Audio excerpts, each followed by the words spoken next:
Hello and welcome everyone in another episode of Researcher Celebrity. Today we have Dr. Rajni Srivastava with us, one of the renowned entomologists we have in India. And a brief about sir's introduction. He has done his bachelor's from Allahabad University in Life Sciences.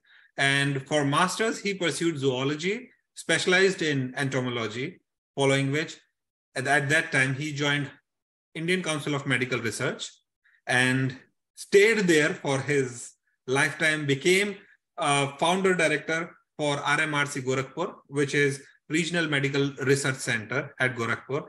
And sir has done so much of research, which we will be discussing in this conversation. And with this small introduction, I would like to welcome Dr. Rajnikant at the platform. Sir. Thank you so much. Thank you. Nice talking to you. Yeah. So, sir, the standard protocol, how we start these conversation is like how and when you decided that you wanted to be a researcher. So, actually, this is a very difficult question for me to answer because while I was doing my master's in Allahabad University, and at that time there was a culture in Allahabad University to join civil services. And then the top of that, my father was in the civil services. He was the SDM, sub-divisional magistrate, and he wanted that I should also pursue my career in civil services and become the IS officer. But somehow I was fascinated toward the science because, you know, science provides you some logical reasons, logical answers, and it gives you a opportunity to understand the etiologies, the complexities of the life. So that is how I was interested in pursuing my career in science. And I was so passionate about the life sciences, particularly because I did my graduation from the life sciences subjects, and I did my master's from the life science and the vector biology, parasite biology, and entomology. So I thought that I should pursue my career in life sciences and do research. While I was planning for joining the research and doing PhD from Allahabad University, at the same time there was a position from the Indian Council of Medical Research, one of the ICMR institute that was in Delhi, National Institute of Malaria Research. At that time, it was known as Malaria Research Center. So they were starting a new station in Gujarat. In Kheda, there was a problem of the outbreak of malaria. So there was a request from the central government to the ICMR to do and investigate what are the problems, why the people are dying because of the malaria. So this new center was being set up in 83. And in 84, immediately once this center was started, I joined as a research assistant there and started doing research and try to understand the multiple problems of the malaria, what has been the reason. And you will be surprised to know during 60s, we thought that malaria can be eliminated because the chloroquine, the drug that was very, very effective. And the insecticide DDT was, again, it was known as a Ramban.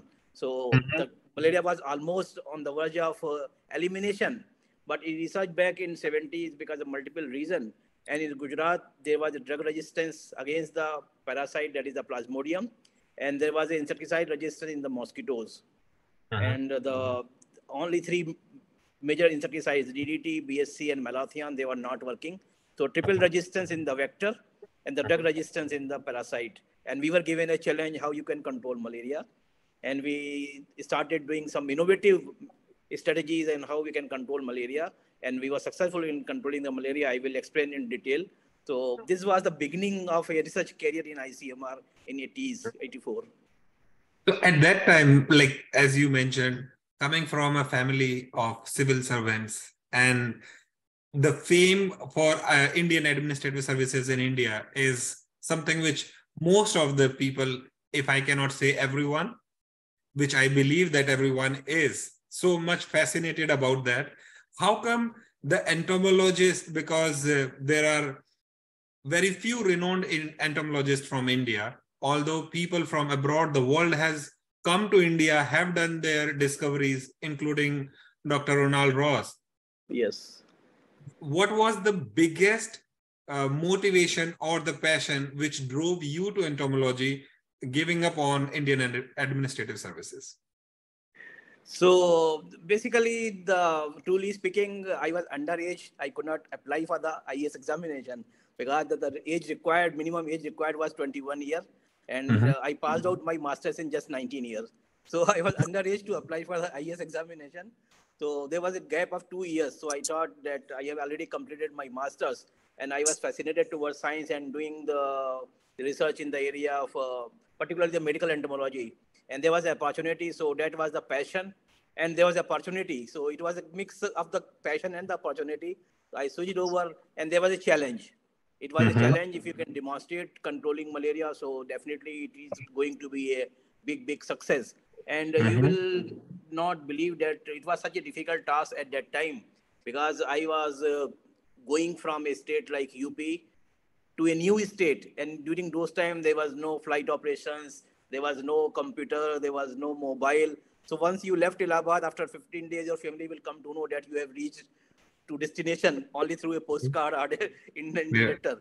So that was the way of communication. But definitely we were committed, and we decided that we will do something new. So that we started a new approach, bioenvironmental control of malaria. Community-based malaria control strategies were developed. So what we did was, first of all, giving the health education to the communities, how they can prevent themselves for the vector breeding. We took the help of the village panchayats, we took the help of the NGOs, other milk cooperative societies, how they can help in the malaria control program.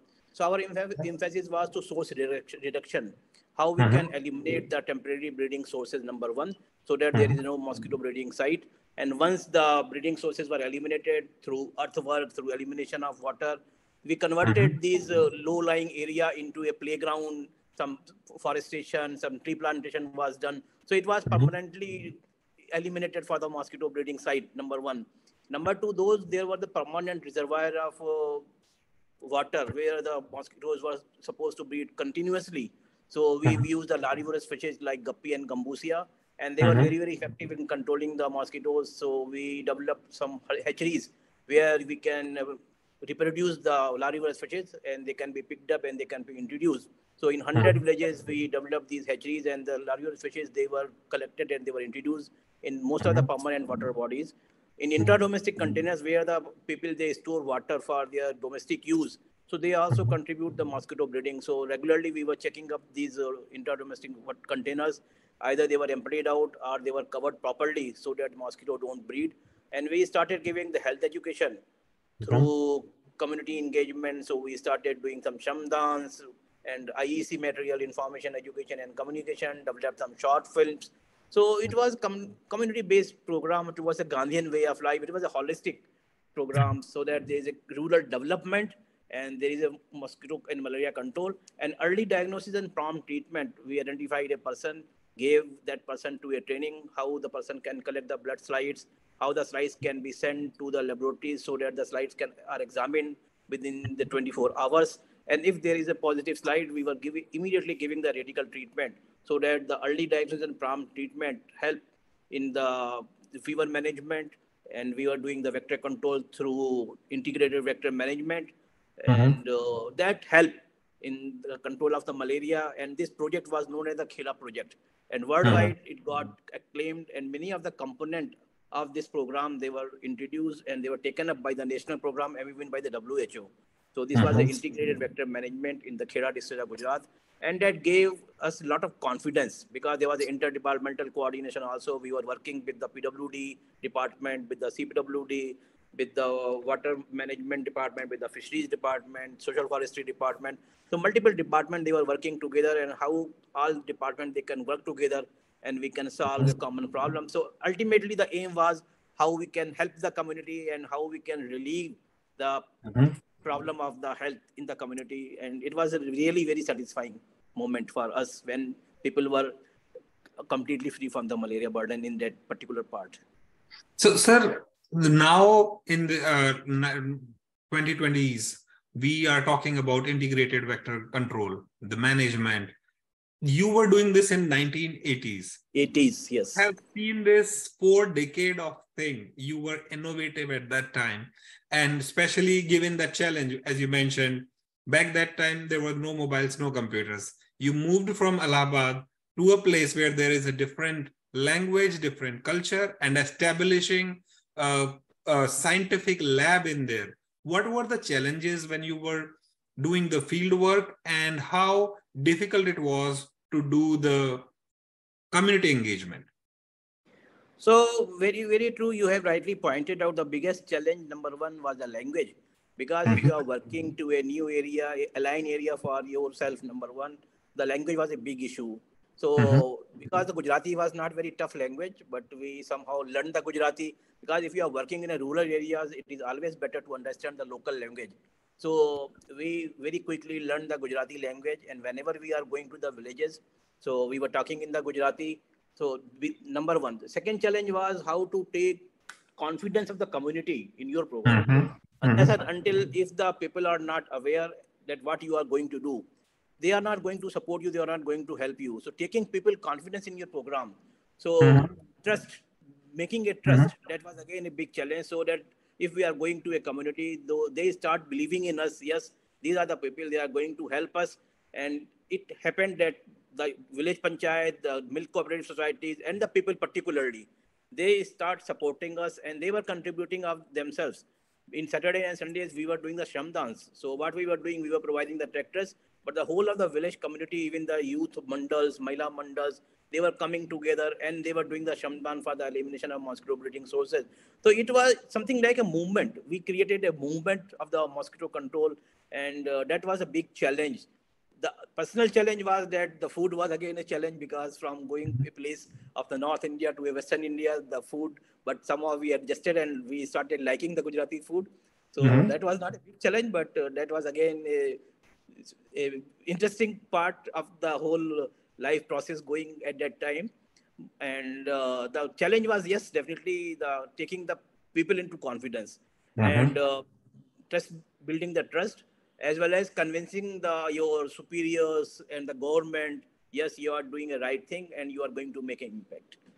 Absolutely. And here I would like to tell all the audience that it is very important, and in fact is a crucial part. If you are doing field work, then community engagement, building the trust is the most crucial part. Research, how in this era, which we know, most of the researchers prefer to do their experiments in air-conditioned laboratory, don't want to step out. And that is partial reason why Dr. T. Adak, one of like my PhD supervisor, he always says that the race of entomologists is going to be extinct soon, which is partially true. Yes, we can see, but coming from you, your experience and the motivation you have given to the field, the what we say that you have nurtured a new generation of entomologists during your career, and starting from as a research assistant to founder director of RMRC. We will discuss this in detail, but I would like to ask, when you had a stable job, why you thought that you still want to do a PhD? Because PhD, unless and until if you don't do the PhD, you don't understand the research. Because PhD gives you a time to do something of your own, to search what work has been done globally and nationally, and how your results are being interpreted with the other findings, where are the gaps which you can fill up. So I think the PhD is must for anyone, those who want to make a career in the research, and those who want to go to a long journey. For a year or 2 years or 5 years, it's fine, you can survive without PhD. But a career of 30 years, 40 years without PhD, I think it is going to be a problematic, particularly in the current scenario. Yeah. Because nowadays, if you want to go on a top in the ladder, you need some promotions. So PhD is must. But beside going the promotion and going on an upper side, definitely the PhD helps to understand multiple facets of the research and new thinking, and how the world is moving forward in the area of research. Absolutely. And I think and one thing you rightly pointed out about the working in the field condition. So Patrick mentioned, you might have heard the name. He was the mentor of Ronald Ross, and he was the founder of the London School of Tropical Medicine. He said, if you want to work on the mosquitoes, you should start thinking like a mosquito. Only then, and a shade-loving scientist can never control a sun-loving mosquito. So that is how, if you want to control malaria and the mosquitoes, you want to pursue research in the vector biology, definitely you will have to go in the field and you have to share your, you have to perspire. Yes, that's it. Yes. So, sir, talking about this, how important was international collaborations during your career, and how did that went? So international collaboration definitely is very, very handy, but it should be not one-sided. It should be two-way process. You should not always depend upon the international partners, but definitely there are certain things which you can learn, but at the same time you can also provide certain things to the other side. And that is how the many of the component of the Kheda project, they were taken by the WHO and they have been implemented in other parts of the world and including in the national program. But international collaboration is essential because you need to know how the other countries are doing and what is the new advancement happening across the world, so that you can learn new techniques, you can learn new thinking, and then you can start doing implementing at your own level. So, did you get any chance during your PhD, because you did your PhD while working, which is a tough thing, because we know just doing PhD full time is so tough at times, and you were at job still working for your PhD research. So, how was that journey of your PhD, if you can share? So it was very difficult. I do agree with you. Doing PhD during the service time is a very difficult task, and particularly while we were working for the mosquito control. So our day was starting at 4 a.m. in the morning for the mosquito collection. If you're going for the vector collection, it usually start at 4 a.m. And when we were going to the mosquito control intervention, we used to start at 7:30 in the morning. We were coming back at 2, having lunch, and then again working till 5:30 or 6. But my PhD work starts after 6 to 10 or sometime 11.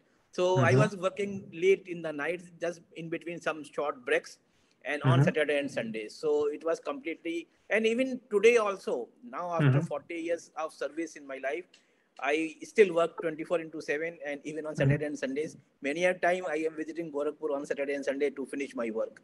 So it has been my passion for the science, for the research, how much work we can do. Time is not a problem, 24 into 7. That is marvelous. In fact, this is motivational for the new generation of entomologists as well as researchers, that science doesn't stop at any point of time. We all know this, but from where you get this much of passion that every day, because once in a week, if anyone has to do that, it's okay. Once, like couple of days in a month is doable, but doing that for 4 decades, and that too on a regular basis, I don't know how many of us can do this. And we thank you for that and congratulate you that what you have done and established for Indian vector control programs.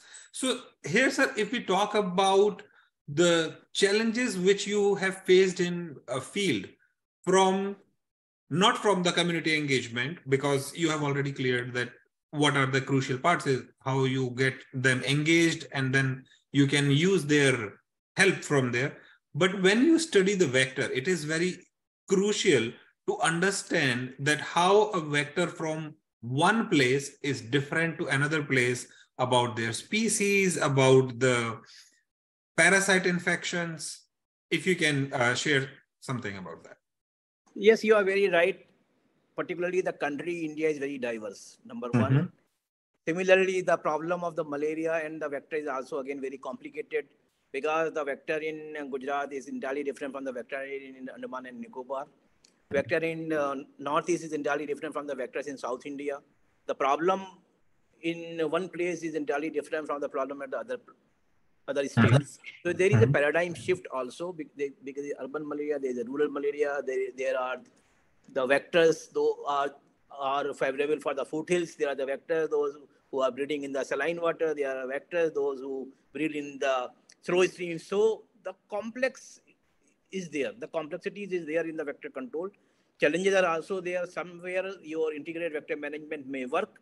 Somewhere the fishes may work, but at the other places they may not work. So you have to develop your strategies according to the local situation. For example, in the tribal malaria in Mandala, in Malda district, we were using the expanded polystyrene beads, EPS beads. So they are used as a mechanical barrier for the mosquito oviposition. So in abundant well, we sometimes use the mosquito EPS beads. So they form a layer on the surface of the water so that the mosquitoes, they cannot go for the oviposition. And already existing the larvae, they will die because of the suffocation. But in the Manila district, these tribal women, they were using the EPS bead as a garland. So these kinds of challenges happens when you are working in a community. Sometimes the communities, for example, the bed nets are being distributed for the control, personal protection measures for the vector mosquitoes. But some communities, they were using bed net for the fish catching. So these type of challenges in the community, they exist unless and until you will not go in that particular area, you will never understand what are the challenges, because challenges of one place are entirely different from the challenge of the other place. So it will, you will realize once you will go into the field, and then you have to find out accordingly, you have to plan a solution of that particular challenge. Absolutely. So, sir, how, like when we say you are working for so many years now, almost more than 5 decades, what is the most satisfying part of your research and during the journey which you enjoyed the most? So if you are asking me about the most satisfying part, is number one, starting from the Gujarat, is managing the malaria control. If there was an outbreak, epidemic, and people were dying of the malaria, if now people are happy, the villages, they are more developed, there are no mosquito breeding sites, and there is a very minimum amount of malaria, so that is the biggest satisfaction, number one. If you move from Gujarat to Delhi and Delhi to Gorakhpur, so on the other hand, from the West India to the Eastern India, that is a UP, Uttar Pradesh, where the Gorakhpur, that was the biggest challenge, and that was more complicated than the Kheda model. Because in Gorakhpur, many of the children, they were dying because of the JE and AES. And it was a very complex problem, and people were not able to understand what is happening in AES. So we started working. There was a small unit that was started in Gorakhpur in 2008. That was a unit of NIV Pune. We have an institute, ICMR Institute in Pune, National Institute of Virology. So they started a unit in Gorakhpur, and with the support from the other ICMR Institute, we carried out multiple studies. And it was found that it is a scrub typhus, that is a bacterial infection, that was causing around 40 to 50% of the AES cases. So we developed the treatment algorithm, we developed the control measures, and that helped in the 90% reduction of the JE and AES. JE was controlled because of the JE vaccination was started from 2006 onwards. But with the control of the scrub typhus, the AES cases started declining. And the UP government also introduced a program, Dastak. So again, the interdepartmental coordination, we were working in coordination with the state health authorities, with the CMO, with the DMO, with the DHO, and that helped in the sharp decline of the JE and AES. And the most satisfying moment was converting this small unit into a full-fledged institute, that is a regional medical research center. And you will not believe that there was a COVID time, and I was able to procure the land from the UP government, and the contract was given to CPWD. And in almost less than a 3-year period during the COVID time, we were able to develop a state-of-the-art institute. The foundation stone was laid by the Chief Minister of UP, Shri Yogi Adityanath ji, and the inauguration was done by the Prime Minister, Shri Narendra Modi ji, in December 2021. Now, this institute is a state-of-the-art institute with all the state-of-the-art facilities. We have a mobile BSL-3 facility. We have a next-generation sequencing also. We have developed a state-level VRDL, and we have developed 2 multidisciplinary research units in the medical colleges, in Medical College, BRD Medical College, as well as AIMS, and 1 model rural health research unit. So this is now the biggest satisfying moment, that in a remotest part, underdeveloped area like UP, you have set up a international level institute of ICMR, that is a regional medical research center in Gorakhpur, the most satisfying part. Sweet. Sir, now let's move from researcher to the administrator part of it. Now, as you mentioned, interacting with the PMs and the CMs, you become more of an administrator. Do you miss your research part? So once you move on higher and higher level, so definitely you have to compromise with the research because you become a leader. So science Mm-hmm. leader. So there is a now scarcity of the science leaders. So if you want to become a researcher, so your dimension will remain very low. But if you Mm-hmm. want to become a leader, so you can do much more. Suppose you are Yes. doing a research, only you can do a research. But if you are becoming a leader and you are setting an institute, 100 people Mm-hmm. can do a research. So that is the biggest advantage. You are Mm-hmm. providing a platform to multiple researchers, those who can do research, you can guide research, you can do mentoring also. So this has helped because if you have created an institute, 100 Mm-hmm. people can do and join the research. PhD scholar, they Yes. can do PhD. So that is Mm-hmm. giving more opportunity. So instead of you focusing your research whole attention on the research, now Mm-hmm. you can depute more persons and you can provide more benefit to the people those who can do research. So I think this is the biggest advantage of providing facilities and being a mentorship, providing Mm-hmm. mentorship to the others, those who can pursue research in their career. No, this is a great view which you have given us, because in general public, what is known or at least what believed is that researchers are not very good at communications and administrations. So people say if you are you can be a brilliant researcher, but in administration, that you might be a very bigger failure.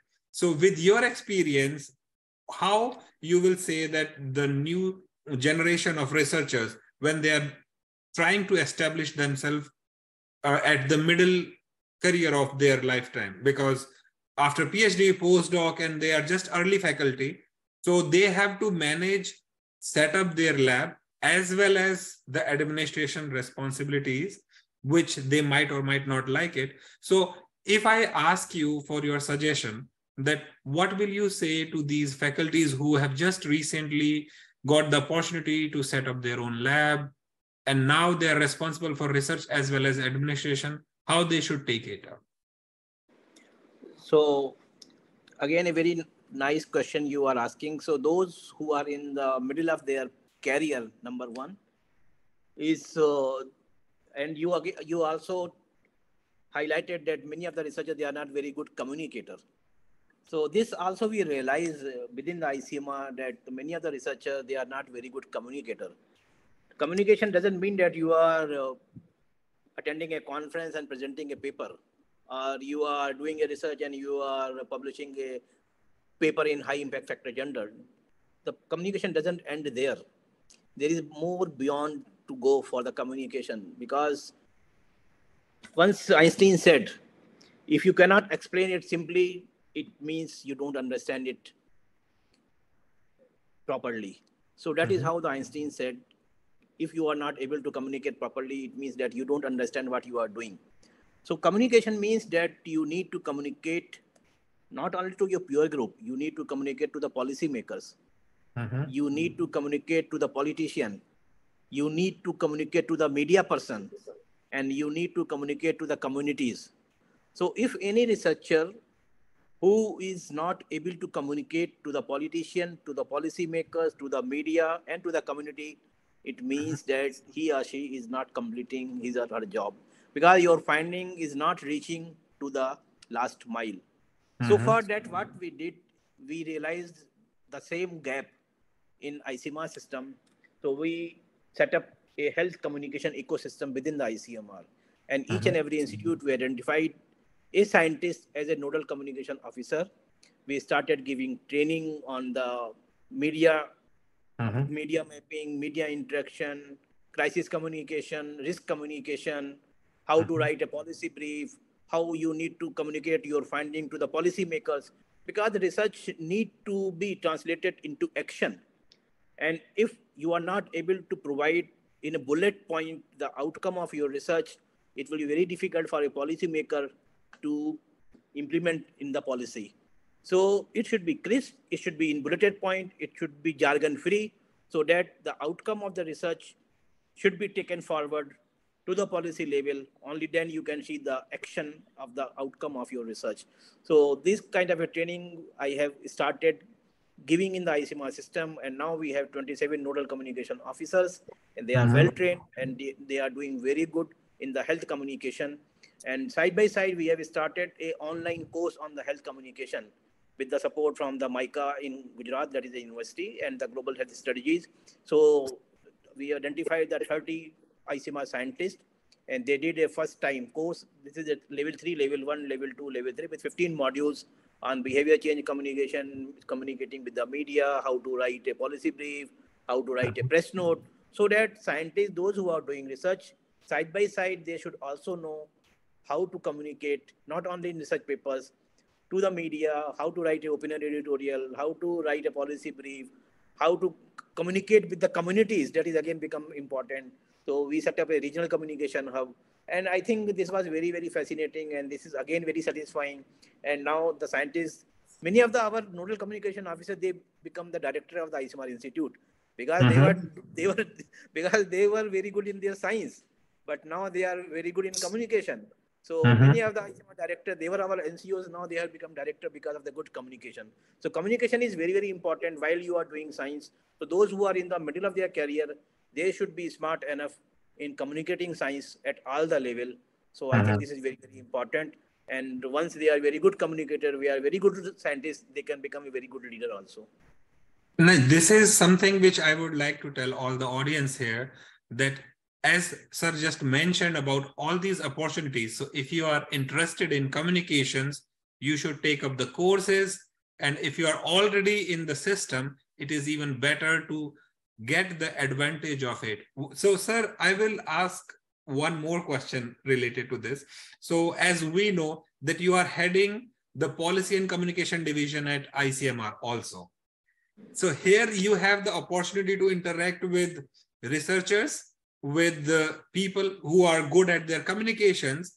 How does it go that a person who's brilliant at research and is good in communications, but because of some or the other limitations, because what we have seen in India especially, that people don't want to move from one unit to another one.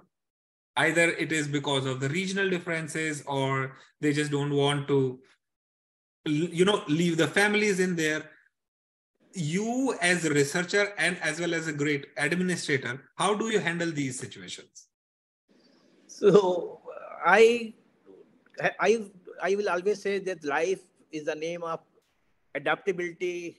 Life is the name of compatibility. Unless and until you are, because Darwin also said, survival for the fittest. So only the fittest will survive. So unless and until if you will not move from your own cocoon, you are not going to flourish. So you have to come out of your cocoon, and you have to go there. You have to learn there. There are immense opportunities, multiple opportunities, and I think each and every area have immense scope, and you can learn quickly. That is not a problem. I started my career in malaria. I was a bacteriologist. I was an entomologist. I came to ICMR headquarters. I started working in the area of health communication. You will not believe that I was given the editorial work also in the Indian Journal of Medical Research and the annual report, ICMR bulletin. And that was again a big challenge, because Indian Journal of Medical Research is again more than 100-year-old journal. And it is the oldest journal in India. It was started by ICMR in the 1913. So from 1913 to 2011, there were all the old issues of the Indian Journal of Medical Research. They were lying in the libraries, and people were very, very curious to get the old article. How you can get the old article of 1928, 1911, 1930s. So I, with the support from the CDEC, we did the digitization of all the old archive of the Indian Journal of Medical Research, and digitized around 1 lakh article from 1930 to till date. So all the articles of the Indian Journal of Medical Research, they have been digitized. So there is immense scope. You have to find out, and you have to explore, and you have to flourish. So there was an opportunity. I was given an opportunity. I took a chance that yes, this is a great idea. I can do it. And this happened for the first time, that a 100-year-old journal was completely digitized. And today you can track and find out any article published in the ICMR in the last 100 years. 1930, 1940, 1950, and in searchable fashion. So if you type a keyword, if you type the author name, you can find out the article. So that was again a great opportunity. So I was just talking about working in different area. So from working from the publication, information, communication, then I switched over to Gorakhpur. There was a challenge of JE and AES, setting a new institute, starting multiple more things. Then COVID-19 came. Then we started working for the COVID-19. So there was a challenge because when COVID struck, there was only one lab for the diagnosis of COVID-19. That was NIV Pune. And there was a hue and cry. So at that time, there was a call from the Chief Minister of UP. Can we do a testing in RMRC Gorakhpur? So I said, we don't have any facility right now. Well, I don't know. We want a lab in a week time. And you will not believe we set up a BSL 2+ facility in the Gorakhpur, RMRC Gorakhpur in a week time. And we started testing for the RT-PCR for COVID-19. And today we could do 10 lakh, more than 10 lakh RT-PCR tests from the COVID-19 in RMRC. And not only the diagnostic, we carried out many studies, multiple studies in the COVID-19, whether it was the zero survey, whether the vaccine interchangeability study, impact of COVID-19 on MCH, COVID-19 and stigma, and genomic surveillance. So from case to cluster. So many studies we carried out in the COVID-19. And we started working on anemia, working on the One Health. So if there's an opportunity, I think you should do your best, and then you can see the results. No, I think here I would like to tell all the researchers listening to this series that challenges brings the opportunities. And if you are adaptable enough, because what we have seen that PhD trains you for the lifetime. It's not just a degree, but it is the training for your lifetime. When the experiments are not going the way you want, there are challenges, there are roadblocks, but you always overcome to attain that. And this is something which we should carry for rest, and most of the researchers actually carry for rest of their life. Coming from you, as Sir mentioned, that starting from a project in Gujarat to establishing a full-fledged institute and then doing the digitalization, which is very important because getting the old articles, like in almost more than 100 years, when they are only in printed form, it is also very big service to the researcher community. So, sir, we are walking towards the edge of the conversation. So I would like to ask about the challenges where that, okay, let's keep it that way. Were there any time when you thought that you want to give up on research? Never. So again, I will again cite you a very good story. So actually, there was a time in 2 years back when we were celebrating the 150th birth anniversary of Mahatma Gandhi. So there was a call from the Secretary Culture. Can you do something on the Gandhi and health? So we are completely surprised what we can do in Gandhi and health. And we prepared a PowerPoint presentation. How was the health indicator during 1869 when Gandhi was born, and how that health indicators have improved in the current year. So a small PPT was sent to the Secretary Culture, from Culture to the PMO. And they were very excited, very nice presentation, please go ahead. And in meanwhile, the Secretary Culture was retired or something dead. So, but our secretary said, no, we should go ahead. And you will not believe we did that project. And we brought out a special issue of Gandhi and Health, Indian Journal of Medical, a special issue on the Gandhi and Health. And I was the editor of that journal, guest editor of that journal. So what we did, we went to the Sabarmati Ashram, we went to the Sevagram, we went to the National Gandhi Museum, we wrote letter to the different Gandhi agency and collected lot of information on Gandhi, what he did. And while we were sitting in the National Gandhi Museum, we could get a file of Mahatma Gandhi, health record of Mahatma Gandhi, what kind of disease he was suffering when he came to India from Africa. So he was a hypertensive, he had malaria, he was operated for appendicitis, multiple, and his stool test, Falana test, Decana test, everything was there. But how his health was while he was in Africa. So I collected multiple books and read that books and collected all the information on Gandhi, what he was doing, how was his health-seeking behavior. And if you will share me address, I will share the copy of that journal. So that is a fantastic journal on the Gandhi and health, what was the problem Gandhi was facing, health file of Mahatma Gandhi, and what he did for the communities, for the others. He did a lot of work for the leprosy, he did a lot of work for the tuberculosis, for the malaria. And this journal was released by His Holiness Dalai Lama. So that is again a very most satisfying. So Dalai Lama was not able to come to Delhi.